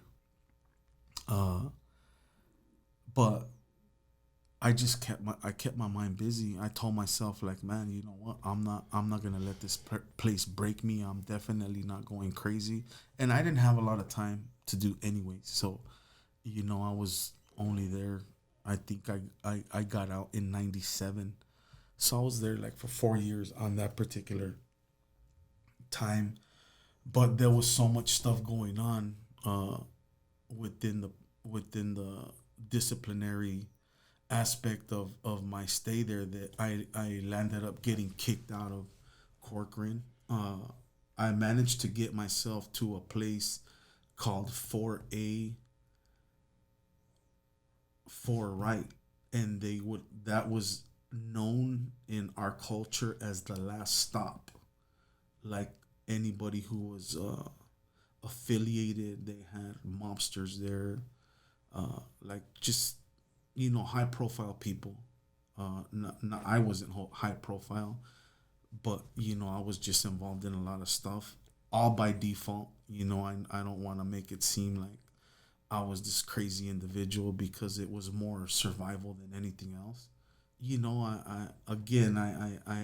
I want to shout out Chandler Elementary and Sherman Oaks because their academic program there is pretty sophisticated, and it always allowed me to be a cut above the rest, above my counterparts, where I could like discern things like, very, very quickly. I could make sense of situations, and I just kind of managed to keep my nose clean through all this politically. I did get involved in stuff, and I landed up finding myself on the way to Pelican Bay, which was a pretty crazy journey in and of itself. Like the physical bus ride, the mentality of being on the bus going to Pelican Bay as a young man. I was probably about 22 years old, and I remember it was just very quiet. It had to be quiet. You couldn't talk on the way up there. On the bus. I was just thinking to myself, like, man, I made it.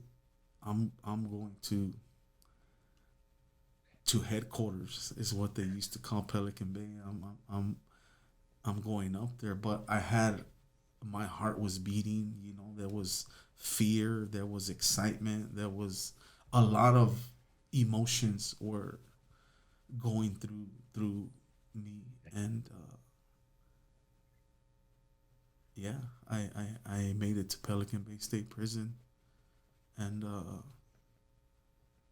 it was everything they said it was going to be. Well, Casey's talked about a hierarchy, among the prison system. Maybe, Casey, you can point that out, like just what Raz said, that it really meant something if you went to places like Pelican Bay. You had like I compare it, and I do a little silly comparison of it, but it's like the Ivy League of, what Harvard and Yale and Stanford would be to a college education. You had Pelican Bay, you had the Corcoran Shoe, you had New Folsom, you had these joints, these prison joints that's every gang member. If you were going to be a knucklehead and you were trying to, get a name for yourself, this is where you want to go. This is where you want to be at. And, and I think going in there, I didn't go to the Bay, but you're going into a 4-level yard, and your mentality is exactly what Raz just described to you. You're on that bus ride, and there is a whole bowl of emotions because and one side of you, and you're young, 19, 20 years old. I was turning 18, going up to New Folsom, and I mean, you think about, I have an 18-year-old daughter, I have a 19-year-old daughter as well, and I look at their lives and I go, what how they're growing up right now. That's the normal. That's what society's, cheers. And you're going on a bus to a level 4 yard. That bowl of emotion is excitement. It's now the homeboys are going to talk about me. I'm going to have a good name, right? And I don't care who you are. Here's the thing. I think inside, and some cats won't admit it, but fear is one of them because you just don't know what's going to happen when you hit that yard. You don't know what's going to happen when you're out of that bus. This is not fun and games anymore. And in your head, you're thinking, I made it. I'm somebody now. It's an unfortunate way of thinking, but that is how we thought. When I was in the county jail, you had 9,500. I don't know if you ever shot there. 9,500. That's a dorm that was just a shake and bake dorm. You were gonna get into a riot in there. That's like your first stepping stone. And then if you ended up in the gang module, then you got suited in a clown suit, and you were made in there. You were somebody that was looked at, and your homeboys, they see you going into court wearing that jumpsuit. You're a hit turner.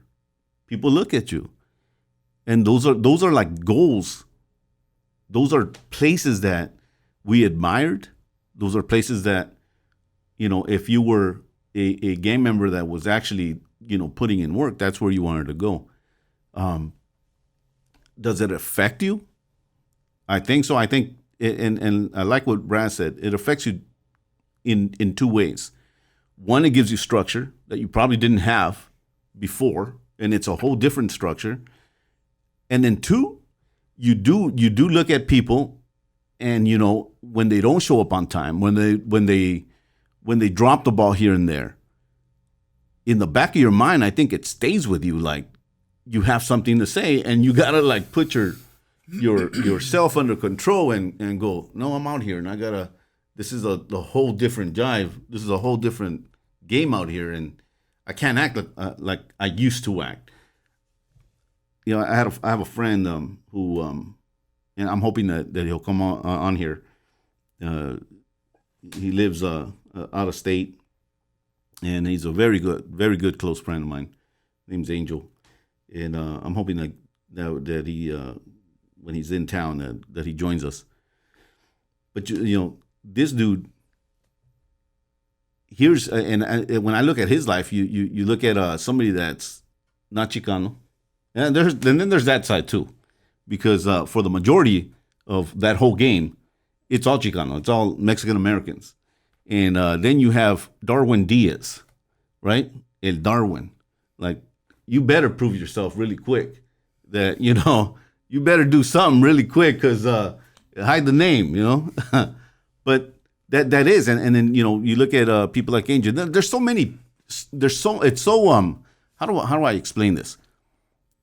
Intricate. It's intricate. It is because you have cats that like Angel, that here's a Japanese American dude, and he's in the mix with us. He's in the mix, and he makes it all the way to the Bay as well. Then he comes out, and what's very interesting is that. Everybody that comes out of a shoe or just a full 4 level yard, the one thing that everybody has in common that I've seen, and I'm pretty sure that you have as well, they become business owners out here, or they become somebody that's actually doing something for themselves, for the most part. And then you have the guys that did wino time or in and out cats that just they're stuck. And I don't know why that is, but by the grace of God, he provided people and situations to alter a continuance of that kind of lifestyle. That's a whole lot different on this side of the fence. Yeah, so in that experience, I see how through all those circumstances, like I said, I've never done a lot of time at any given time, but I've been in all the key prisons at a moment in time where the biggest players were at that moment in time. I was always showed favor by the one percenters, if you will. I think a lot of it was, I was a kind of like a quiet individual, more for the sake of everyone's eager to please for all the wrong reasons. And that was never really my personality. Like, I saw these individuals like you're just another dude to me. Like, you can shoot a gun, I can shoot a gun. You can go out and stab someone in the yard, I can go out and stab someone in the yard. You're a pretty sharp dude, I'm a pretty sharp dude. I could probably beat you in chess. And that was really my mentality, that I personally was not really impressed with people. It's like I respected who they were. I respected their position for sure. I respected the game because I was part of the game, but I was not the individual that was going out of his way to say hi to you, or like, if I saw you, I saw you, and if you said hi to me, I said hi to you, and it was cool. Like, and if you did, and I didn't take offense to it either. Like, I'm sure you have a bunch of things on your mind on how you're trying to circumvent the California Department of Corrections, and that's your life, dog. Like, that's not gonna be my life. I've had jobs in Malibu, in Agora Hills, in Brentwood, in Pacific Palisades. Like, I had a flip side of a different reality. Yes, I was there. Yes, I was in tune where I was at the time. I enjoyed, being a gang member, and in ignorance, I was with the flow of what was going on for the right reasons, not for personal gain. I'm the type of boss that ensures that my employees work and get paid in this COVID-19 scenario. In prison, I was always for what was right. Always. It was, be it part of my upbringing or what have you. And I was always against these people that wielded their power for the wrong reason. I never respected that, and nor I gave it any attention. And I think that people had a problem with it. It's okay, because they weren't willing to confront me about it, so I was fine with it. That's just kind of who I was at the time. I was at the right places at the right times in that lifestyle as it pertains to. Well, I just wanted to lead off of that.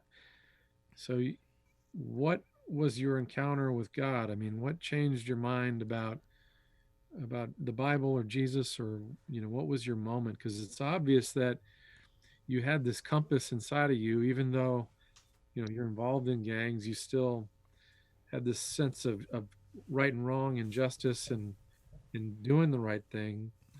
Was there a moment in prison or out of prison when you had an encounter with God or came to a decision about Him? Absolutely. I mean, throughout my entire incarceration, I've heard the gospel. From juvenile hall, I've heard the gospel. Yeah. And there was something always internally that I respected it, but I wasn't trying to hear it either. I would listen to you out of respect. I didn't understand it because I had never read the Bible at the time. Intuitively, I knew that God was a far superior being than I was, and I just didn't want any problems. You know how I reconciled that at the time, I don't really know, but intuitively I knew that.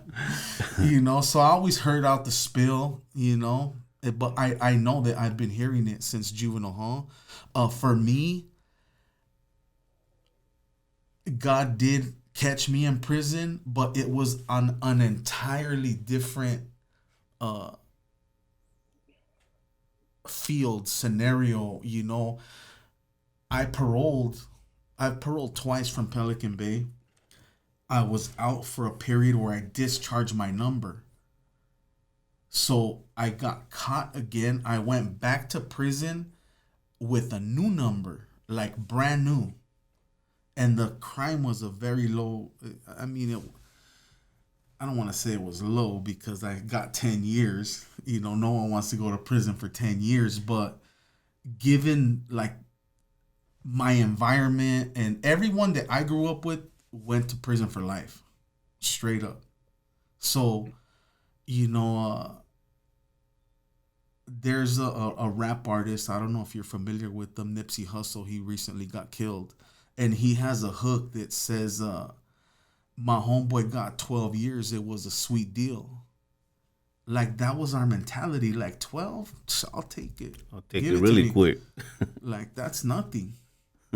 Because you know what you're involved in, right? So I get these 10 years. This is now fast forward to like 1999. This is around the time that I meet my wife. At the time, obviously, she was my girlfriend. I had already got a 4-year prison sentence for selling drugs. And I met my girl. I got involved in something else, and I didn't turn myself in. So when they finally caught up with me again was the time that I described that they raided my place of residence at the time, and I proposed to my wife on the floor. I landed up getting 10 years for that, and I went back to prison with a new number. So it's like I had an opportunity to go to a low level prison, which is a level 3. It's still cell living and there's still politics, but it's like very watered down. Like I was in the upper tier of prison politics and things that happen on a day-to-day basis. So now I'm in this different scenario where I'm not liking it because it's not my norm, what I deem to be normal. There's really nothing going on, which is I've never been to a prison like that. There's always someone getting stabbed on the yard. Something's always happening, and in the morning, lights on for yard. You know, that's just the norm. So now I get to this prison. I have one of my homeboys. He's there, and he comes to me and he's like, "Hey, there's nothing wrong with this yard. It's a good yard. It's not what you're used to, but you could kick it here and go home if you want." So at this time, I had a daughter with my wife. I had 3 other kids with my first relationship, and you know, the Lord's already dealing with me. I ran into one of my friends in the reception center, and I remember him telling me, because there was other people there, they were waiting for me and they wanted to talk to me because I had been to Pelican Bay and they had been to Pelican Bay. And I gave him like the first opportunity to talk to because he's my friend. I grew up with him. So the minute I come out to the yard, you know, this is like vivid. I remember him telling me, he's like, "Hey dog, like these dudes want to talk to you." He's like, "You know what? You don't owe the system anything, but you owe it to your family to get out." And man, that just like permeated my mind. And you know, the stuff these dudes were talking about was really like small potatoes. It was like, we're on a reception yard, bro. Like, stop it. Like, you ain't gonna do nothing. Like, I know you're a lame, homie. You were a lame up in the Bay. You're a lame now, homie. Sit down. You know, you don't say this to people, but you think it, and you hear them out, and it came to nothing. But that conversation with my friend stood with me. And when I went to my destination, you know, I was searching. Ironically, I would read Chicken Soup for the Soul. That's funny to me now, because I'm a Presbyterian, and we're about that book for reals. And my pastor would probably clown me right now.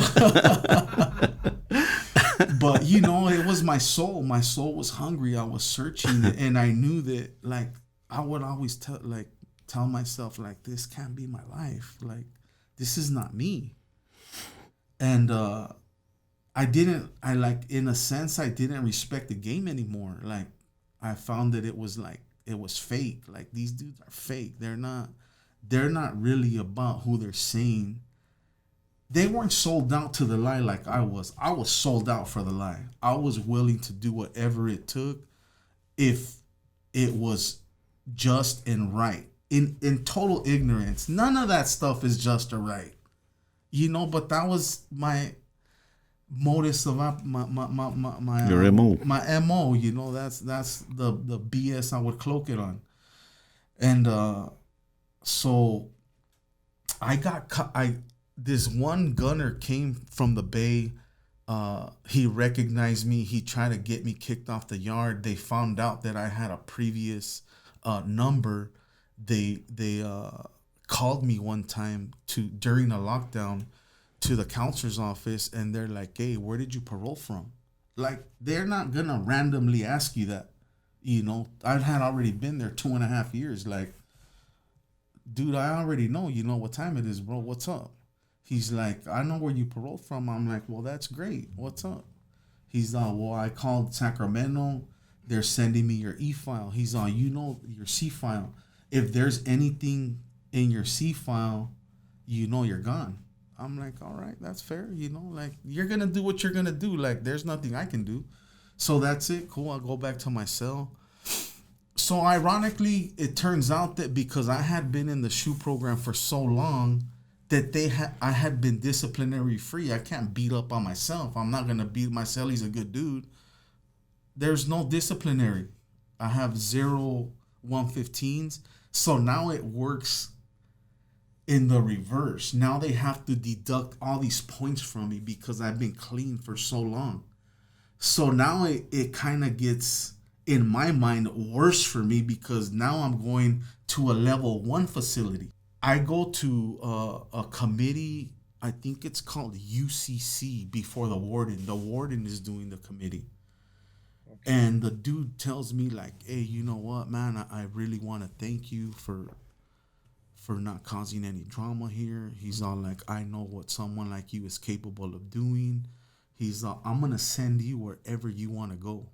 And he had a map of the prison system in California. And there was only 2 places I could go, really, now that I think about it. And he had them outlined with the highlighter.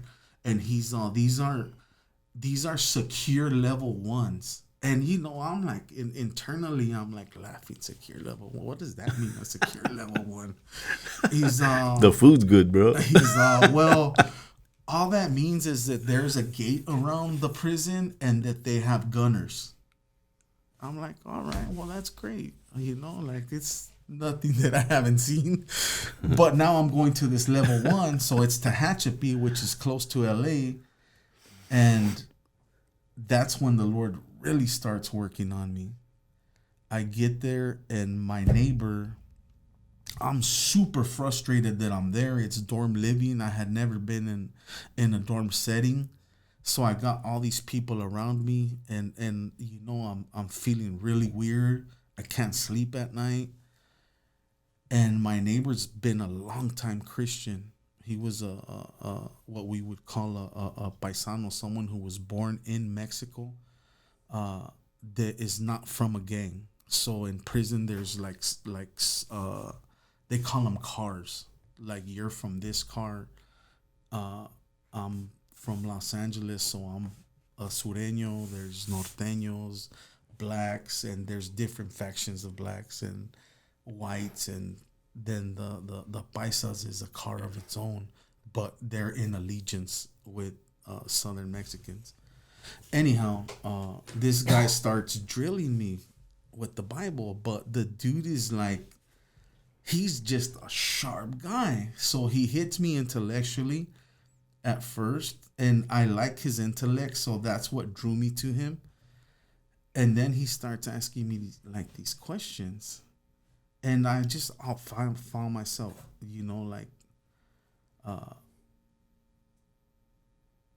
not arguing with him, but just not in agreement with him trying to push God on me. So, but I really like the guy. So this is a level 2 yard. I land up going to a level 1 yard, and I'm still not saved. I'm still up to no good. I'm still trying to circumvent the CDC myself, and I get my visits taken away from me because I'm suspected of smuggling drugs into the institution, and because I'm a little bit sharper than they would like to think. I never had possession of it, but they knew that it was me. Long story short, they give me a 115. They do this unorthodox move where they immediately move me from the yard. Typically, you have to go to ICC and they say you're leaving. That didn't happen. I go back to that yard. During this time, my wife grew up in the church, and she's visiting me every weekend. She comes to visiting one day and tells me, I'm not going to visit you on Sundays no more. And man, I felt like my world was ending. I was like, well, why not? She's, I'm going to go to church. And I was like, man, you're going to go to church? So I had Christian friends. And, again, I know that God is bigger than me. I know God is more powerful than me, so I'm not saying nothing about it. I'm just listening. I come back to the yard. I confer with my Christian friends, and they're like, yeah, you don't want to get in the middle of that, man. Like, if you love her, you're just going to have to take that. Because if you get in the way of that, God will remove you from her life. Oh, wow. So, I'm a fairly smart guy. I don't want that. So I'm like, all right, cool. You're going to go to church. But I've tried to always outwit her. So God says, okay, I have a different plan for you. I'm going to take your visits away from you. So that happens. God takes my visits away from me. Now my wife can't come to see me. She's my girlfriend at the time. So a period of 3.5 months passed. And now she's immersed in the church, and she's growing in her Christian faith. And I find myself like desperately with the hole in my heart, and she's telling me that she's reading the Bible. So I'm like, cool, why don't you send me a Bible? So I start reading this Bible, and every time I read it, I find myself crying, and I'm kind of looking around to see that no one's looking at me because I'm embarrassed. And I'm like, man, I don't know that I want to read this book, man. Every time I read it, like, I'm crying. Like, what's up with this? So there was these Christians. They were like all in cahoots. They're all working on me. They're praying for me. They're ministering to me. But I was like a peculiar individual to be in that level of a prison. So they feared me, not because it was just my quietness that really like they knew, because these guys were already coming down from the top, coming down. They have already been in prison for a lot of years. So in a setting like that, I'm very easy to pick apart, both from the CDC aspect and from the general population. And I'm just going through it. The Lord's dealing with me. I just want to be left alone. I don't care who's there. Like, that's not my concern. I'm trying to find Raz at this point, So I remember this one time they called for chapel to go to church, and I like just desperately jump up. I grab my Bible, I put it in my jacket. I'm like trying to hide the Bible, supposedly. I don't know from who. There's no one on this yard that's a threat. But I remember that's what was going on. And I run to the chapel, and I'm like right there in line, and I see like the Gooners are there. The Gooners are like the police of the police of the CDC. Like they're like the Gestapo. And there was this officer, his name was Sonny Perez, and the homies had stabbed this guy in the eye. He didn't have an eye. So he hated Southern Mexicans. And he used to call me the sleeper. He's like, hey, you're a sleeper, huh? And the sleeper is a term that's used for people that work their way down to a low-level prison to find someone and move on them because no one can get to them. Right. So they play like they're asleep. And that's what he would call me. And, that was just not the truth. So I was smart enough to just write him off. And, like the Lord's dealing with me. I'm not really trying to entertain you, dude. Like, you're just mad because you got stabbed in the eye. Too bad, so sad for you, was my attitude at that time. And so now I'm going to church. And, man, I'm liking it. But at that church, at that particular chapel, it's like all kinds of denominations go. So that I didn't know how to discern all that. I was just going to hear the word. And this one guy, it's a real famous preacher, Bobby Mercado. He's like a gutter ex-gang member. Like God knew who to send my way. And he's preaching, he's like one of those old gangsters that like he calls fake and real. And he's a powerful instrument for God. And he's preaching the sermon on the prodigal son. And I'm listening to it. And I'm just crying. I'm in tears. And like I had already been going to church for like 3 months or so, 4 months. And I'm thinking to myself, like, all right, dude, I'm sold. I'm ready to do this. Like, make this altar call, dude. Like, what's up? Like, I'm ready to do it. And he gets to this point where he says, how many of you have daughters?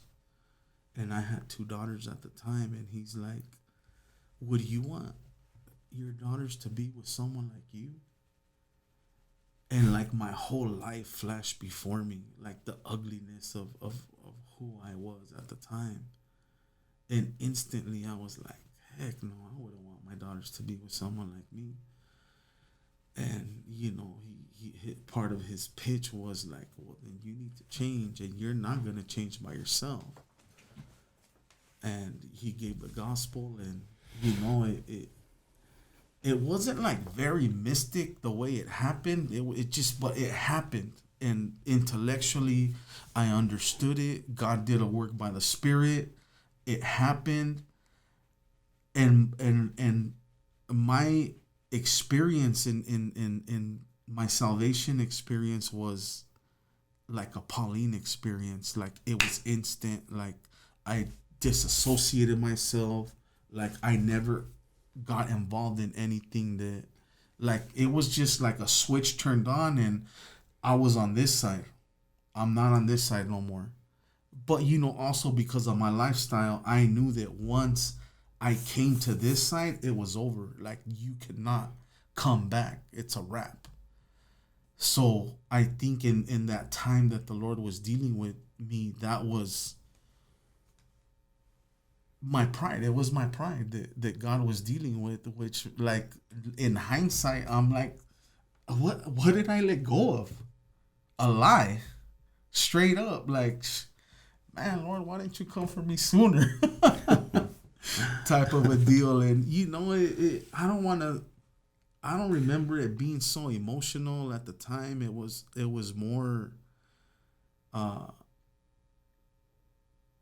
intellectual understanding that I was a sinner, and that I was just a very ugly person, and that I was in a very dark place, and God was saying, "Hey, I'm gonna wipe all that away.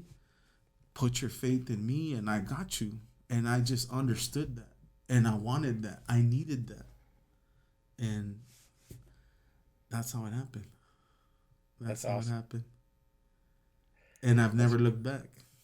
I've never looked back. that's awesome, dude. And for me on the outside, I can see how God sort of used the people in your life on one side, used the people on the inside, who were ministering to you, and used the Bible to reach your understanding and get your mind. And then he delivered the message, and you became a believer, and were convinced. And I've got my own story about how I came to the Lord too, and it took me a while, different lifestyle, but I had my own pride and my own things holding me back. But that's a really awesome story. Thanks for sharing. Casey obviously has a similar story, which brought us together. But, Yeah. You know, it's interesting how God just puts it all together, and it's always at the right time. It's always the right people that he selects to talk wisdom to us, to speak into our lives. And I'm always amazed that he always uses people that you never thought God would use. But they're the very people that were prepared long time ago to give us the gospel in truth as is, because I think that's so important. And, we're looking at churches today that are watering it down, and that's just I mean that's just facts. There's leave it alone with people, and anything will get watered down long enough, and they'll water it down. And I think what we need today is a reality that to speak from pulpits, from Bible studies, and you don't necessarily need a pulpit. You just need to have that Bible in your heart and to speak into to the lives of people of how dark sin is in our lives. And you do it in love. You do it prayed up, but you speak it in truth. And I think that, look, I learned, I like what Charles Swindoll said a while back ago. He was talking about witnessing. He said that the moment that he finally figured, and this is like 30 years into him pastoring, being a believer and everything, and he says, the moment that I figured out that I couldn't change anybody, that was the most freeing moment, because I can't change nobody's mind. I can't save a single soul. But when I understood that it's the Holy Spirit that convicts the heart of sin, and it's the Holy Spirit that brings us to repentance, like genuine repentance. And that's why I believe that when the heart's ready, like in your case, right? It's like a switch. It really is. It's boom, and you're done with that lifestyle. You're done with all the, whatever that is. You don't necessarily have to have lived the game and the gang game and the prison game and all that stuff, prison politics. You could just be trapped as an executive, whatever, out here. You could be a CEO of a multi-billion-dollar company, and you're just as much as in prison as the guy that's in the 8x10. And that's just facts. And until we find out for ourselves that we are dark and that our sin is like foul before the Lord, and we draw to the conclusion that we are in desperate need of God, then the switch comes on. The real switch comes on, and the decision has to be made whether we're going to repent and turn from our wicked ways and go the opposite direction. And I think when we do that, that's when the true change starts to develop. And it's baby steps. That's another thing too. That's a whole nother element. Because there's a whole learning curve from that. I share a story with bringing Angel back into this. We were at a gym, at I think it's a 24-hour fitness one. The one on the 101 Studio City, is that a 24? Or a LA Fitness, whatever it is. And he had just came to the Lord. And, we're at 6 a.m, we're at the gym. And, in these bigger gyms, you got to check in with a little scanner thing, little keychain thing. And we both scanned our thing, and we're going upstairs to hit some weights. And this dude that worked there didn't see Angel scan his key. And he calls him out. He says, hey, you need to go back to the desk and, show that you have a membership. I know he had a membership. I was there with him when he put the key in there, right? Showed the key to the attendant. And Angel had just got out not too long ago. So his mentality, the mentality, even today, I mean, you struggle with it. I think every single one of us struggles with that. Somebody will always, at some point, get in our face, say the wrong things, and I hope that you're prepared, to do what Paul did and die to self, because it's very easy to just get back in the flesh and take care of business. And I see his Angel's look, and he looks at the dude and he looks at me, and I already know what he's thinking. I'm a little bit more mature. I've been in the Lord a lot longer than he has at that moment, and I said, just go scan it, bro. And he looks at me, and he has a hard time. Obviously, he's young in the Lord. He doesn't understand the concept at this time. And he, thank God he goes, scans his key, and then we're upstairs, and I'm spotting him. He's bench pressing, and that awkward feeling that it's in the air. It's almost like you're back in the yard type of deal. It's in the air. Something's about to happen. You feel the uneasiness, and I could only imagine the thoughts that the enemy's throwing at him. You're gonna let that pass. Do nothing. That kind of thing. And I had to break the ice immediately from that. And he's, I'm spotting him, and he's bench pressing. And I lean over to him, and I said, my trunk is big enough, bro. And we just started laughing. We just started busting up laughing. And I knew that I needed to use this kind of humor to get him back to just reality. Let's let that go. We're gonna deal with that. And in fact, God allowed us to use that moment to bring it back. Out here, you're always going to have situations like that from time to time. Unfortunately, the enemy knows. And you got to be a mature individual. Number one, to the Lord. Number two, you can't do those things anymore. You just really can't. And you got to submit to his lordship and say, that's not me anymore. I'm going to look like a punk in a minute, but that's not me anymore. And that's a hard, I have found that to me, that's the hardest point. And I've been in the Lord for a long time now. I still have those moments from time to time, because you're going to feel like a punk. Like you didn't take care of business with homeboy or whatever the case might be. But the bigger factor is I belong to Christ. And if I do something to this dude, I'm going to miss out on walking my daughter down the aisle. And you got to look at it this way. I think so. I really do. I'm going to miss out if I could easily go back, have a flashback, a moment, and I know myself. But I'm going to miss out on walking out my daughter down the aisle. I'm going to miss out on my son's graduation. I'm going to disappoint so many people that gave me the right hand of fellowship. My testimony is going to be in the toilet. And a lot of people are counting on me. But most of all, I'm going to mess up his name for that moment in my heart with whatever action if I take that route. And I think it's important to really, you're out here and those changes have to be made. and it's a progress, man. It's a whole, that it's it's baby steps all the way through. It's the same for White Boy Roy, man. You don't want to see this blow up. I mean, I try to set out warnings, let people know when Yeah, I yeah, come in the room. Kind of the reason I stopped working out is because I got so big.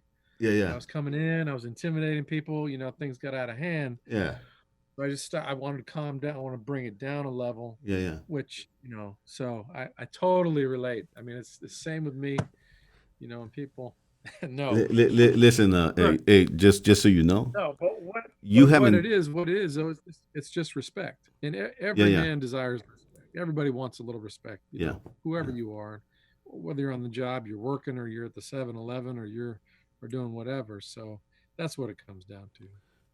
Just for the You know. record, you've never seen his gangster walk. White Boy Roy as a gangster lean brother. That That's right. hey, if you've been to the Bay, I don't care where you've been. That walk right there, that's it, bro. You're gonna sit down and hey, what's happening, whatever White Boy Roy wants, White Boy he gets. That's it. No, man, that's good stuff, man. I appreciate you, man, for giving us the time, and we're gonna wrap it up. But one question: Yes, sir. Pinochle, you still know how to play Pinochle? Absolutely. You didn't forget? Count Trump and everything. That's one thing. You know what? I loved it, and I haven't played it for a long time, and I think I could, get a refresher course, Yeah. and I'll get back into the game. Little cheat sheet. Little cheat sheet, and count the jackets, put a bid, and let's get going. I think me and you and some of the fellows need to do just a one game thing with a little spread. What do you think? Yeah. Make it happen or what? It can happen. Nah, man. Hey, it was good having you here, Raz Brown. Hey, much respect to what you're doing in life. As a family man, a business owner. God's blessed your life, brother. Thank you. That's just that's reality. He's redeemed you, and you're evidence, bro, that anybody can change, that anybody can turn to God, and God's gonna do an amazing thing in their life. I want to end like this. What would you say to a young dude that is contemplating a life of crime, a life of,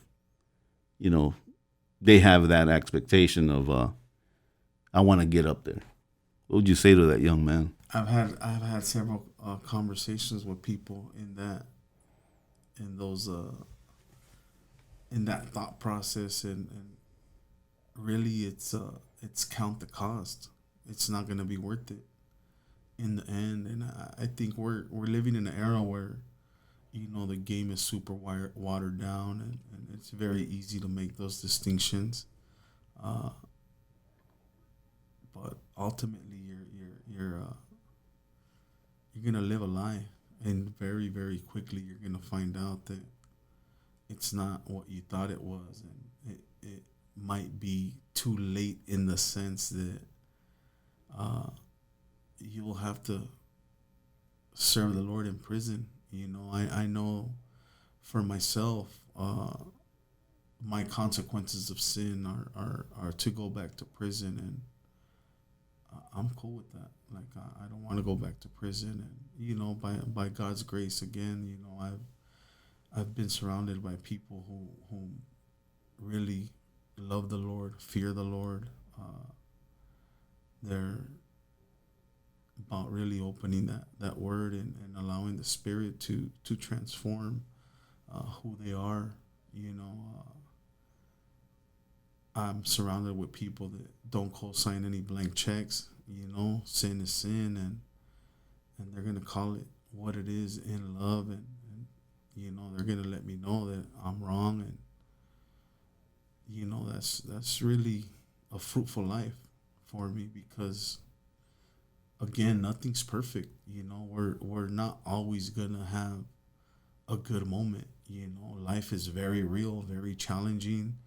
Those challenges come in many ways, shapes, and forms, and you really need to have that word in you, to allow the Holy Spirit to help you make certain decisions in your life, and we're faulty men, we're faulty individuals, but at the end of the day, if you have that word in you, he's going to bring it back to remembrance, and he's going to guide you. He's going to give you that way of escape, and a lot of times it's going to be contrary to your pride and who you think you are. I've come to find out that I'm really nobody. That's just the truth. God has given me responsibilities, and I try to look at my life in that light, what God has entrusted me with. Everything isn't, let's be out here and life is going to be good and we're going to make a bunch of money and do this and that. I certainly believe that there are byproducts of hard work and whatnot, but it's not. If you have a meaningful relationship with God and you understand your fallen condition, you're gonna live a life of gratitude, of really knowing that you don't deserve anything, but God in His faithfulness provides all things, that pertain to life and godliness, So I would say that. Amen. Just wanted to say to all our listeners, you're from the Los Angeles area. Thank you for joining us on the Shot Caller podcast. We're going to have some true life stories, as always, in this podcast that will always rotate. And at the end of every story, Christ is at the end of every story. He's in the beginning and He's in the end. And these are the stories that we're going to bring to you continually in different types of walks of life. We're going to point to Christ, to Jesus, as the author and the finisher of our faith. And I want to thank our guest, Erasmo, a.k.a. What's Happening, Reyes. That always makes me laugh, bro. That's hilarious. But thank you for coming on our show, man. And if you're from LA and you need some construction done, the dude doesn't need it because he just got it like that. God has blessed his life. But hey, there's always room, right? So if you're from LA, San Fernando Valley, or Los Angeles at large, make sure that you contact Reset Los Angeles. Reset Los Angeles. Ask for Raz, and man, you're gonna be in good hands in the construction game. The dude is a talented individual, very honest, very hardworking, and I know him personally. So I don't just co-sign on anybody, but this dude's a real deal. So if you're out there, contact him. Any kind of need, any construction need, make sure you call him. Reset Los Angeles for those out there. He's on Instagram under Reset Los Angeles. You could contact him there. Phone number. What's the best phone number to? It's 818-209-2650. 818-209-2650. And thank you very much for having us. It was a pleasure. I'm looking forward to the podcast to come. I know them personally. What's up, Joe, man? Thank you, brother. Raz, thank you so much for sharing your story and coming in and spending so much time with us. I appreciate it. It's going to be a big inspiration to a lot of people. So thanks, man, and God bless you. Likewise, brother. Thank you very much. Till the next time, make sure that you tell all your friends and family the Shot Caller podcast. Got to tune in. Subscribe. Put that subscribe button right there. Push it, kick it, slam it, whatever it needs to do. Just join. Amen. So, hey, till next time, God bless you. And Jesus, put him first.